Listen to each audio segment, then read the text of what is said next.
Pride and Prejudice. By Jane Austen. Chapter 19. The next day opened a new scene at Longbourn. Mr. Collins made his declaration in form. Having resolved to do it without loss of time, as his leave of absence extended only to the following Saturday, and having no feelings of diffidence to make it distressing to himself even at the moment, he set about it in a very orderly manner, with all the observances, which he supposed a regular part of the business.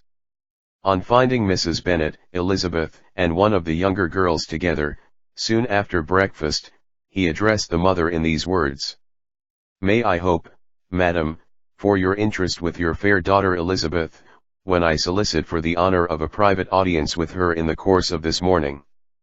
Before Elizabeth had time for anything but a blush of surprise, Mrs. Bennet answered instantly, "Oh dear, yes, certainly. I am sure Lizzie will be very happy. I am sure she can have no objection. Come, Kitty, I want you upstairs." And, gathering her work together, she was hastening away, when Elizabeth called out, "Dear madam, do not go. I beg you will not go. Mr. Collins must excuse me. He can have nothing to say to me that anybody need not hear. I am going away myself." "No, no, nonsense, Lizzie. I desire you to stay where you are." And upon Elizabeth seeming really, with vexed and embarrassed looks, about to escape, she added, "Lizzie, I insist upon your staying and hearing Mr. Collins." Elizabeth would not oppose such an injunction, and a moment's consideration making her also sensible that it would be wisest to get it over as soon and as quietly as possible, she sat down again and tried to conceal, by incessant employment, the feelings which were divided between distress and diversion. Mrs. Bennet and Kitty walked off, and as soon as they were gone, Mr. Collins began: "Believe me, my dear Miss Elizabeth, that your modesty, so far from doing you any disservice, rather adds to your other perfections. You would have been less amiable in my eyes had there not been this little unwillingness, but allow me to assure you, that I have your respected mother's permission for this address. You can hardly doubt the purport of my discourse, however your natural delicacy may lead you to dissemble. My attentions have been too marked to be mistaken. Almost as soon as I entered the house, I singled you out as the companion of my future life.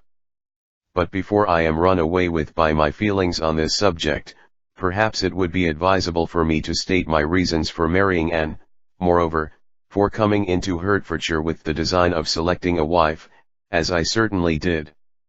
The idea of Mr. Collins, with all his solemn composure, being run away with by his feelings, made Elizabeth so near laughing, that she could not use the short pause he allowed in any attempt to stop him further, and he continued: "My reasons for marrying are, first, that I think it a right thing for every clergyman in easy circumstances, like myself, to set the example of matrimony in his parish; secondly, that I am convinced that it will add very greatly to my happiness; and thirdly, which perhaps I ought to have mentioned earlier, that it is the particular advice and recommendation of the very noble lady whom I have the honor of calling patroness.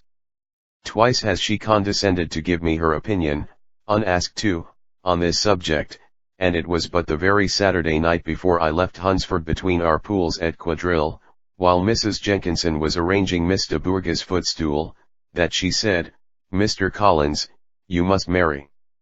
A clergyman like you must marry. Choose properly, choose a gentlewoman for my sake, and for your own. Let her be an active, useful sort of person, not brought up high, but able to make a small income go a good way. This is my advice. Find such a woman as soon as you can, bring her to Hunsford, and I will visit her.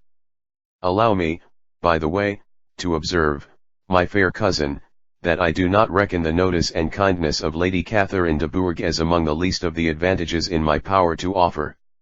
You will find her manners beyond anything I can describe, and your wit and vivacity, I think, must be acceptable to her, especially when tempered with the silence and respect which her rank will inevitably excite. Thus much for my general intention in favor of matrimony. It remains to be told why my views were directed towards Longbourn instead of my own neighborhood, where I can assure you there are many amiable young women. but the fact is, that being, as I am, to inherit this estate after the death of your honored father, who, however, may live many years longer, I could not satisfy myself without resolving to choose a wife from among his daughters, that the loss to them might be as little as possible, when the melancholy event takes place which, however, as I have already said, may not be for several years. This has been my motive, my fair cousin, and I flatter myself it will not sink me in your esteem. And now nothing remains for me but to assure you in the most animated language of the violence of my affection. To fortune I am perfectly indifferent, and shall make no demand of that nature on your father, since I am well aware that it could not be complied with, and that £1,000 in the 4%, which will not be yours till after your mother's decease, is all that you may ever be entitled to.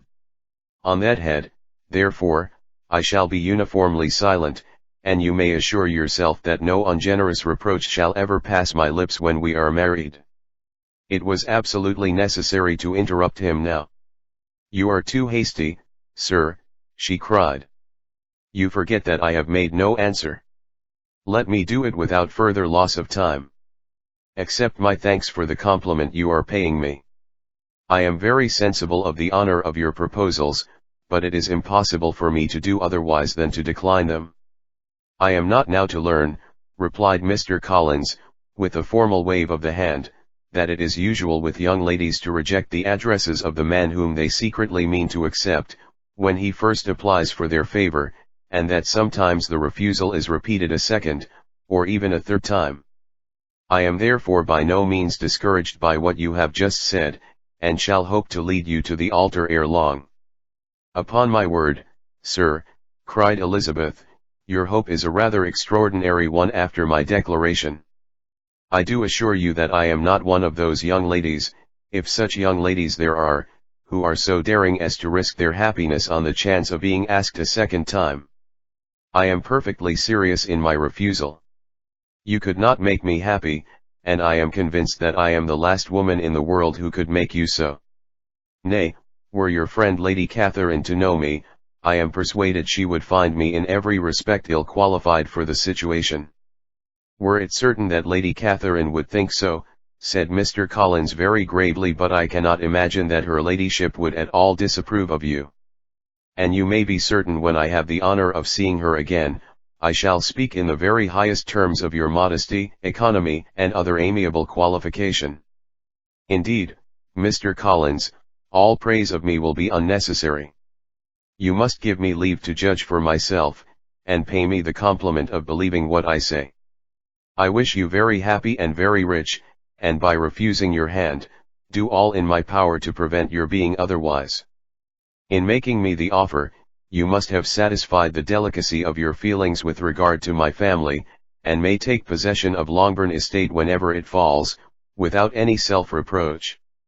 This matter may be considered, therefore, as finally settled." And rising as she thus spoke, she would have quitted the room, had Mr. Collins not thus addressed her. "When I do myself the honor of speaking to you next on the subject, I shall hope to receive a more favorable answer than you have now given me, though I am far from accusing you of cruelty at present, because I know it to be the established custom of your sex to reject a man on the first application, and perhaps you have even now said as much to encourage my suit as would be consistent with the true delicacy of the female character."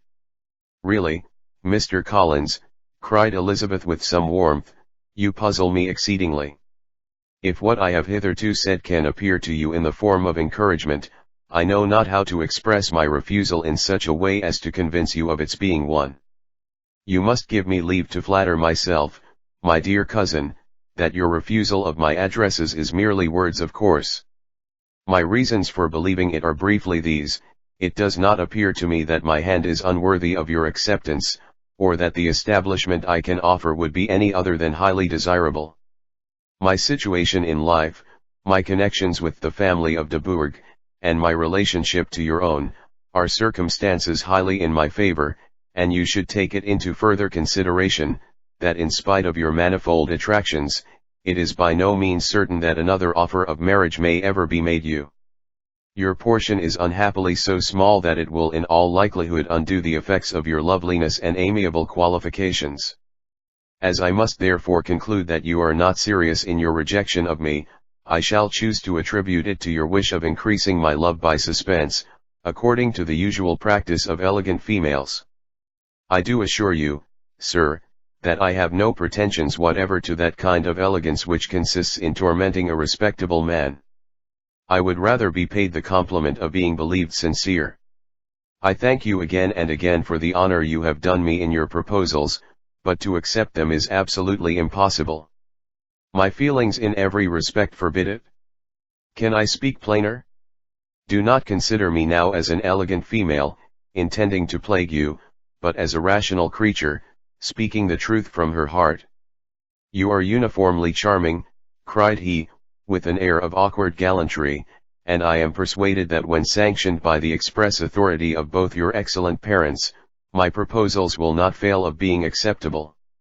To such perseverance in wilful self-deception Elizabeth would make no reply, and immediately and in silence withdrew, determined, if he persisted in considering her repeated refusals as flattering encouragement, to apply to her father, whose negative might be uttered in such a manner as to be decisive, and whose behavior at least could not be mistaken for the affectation and coquetry of an elegant female.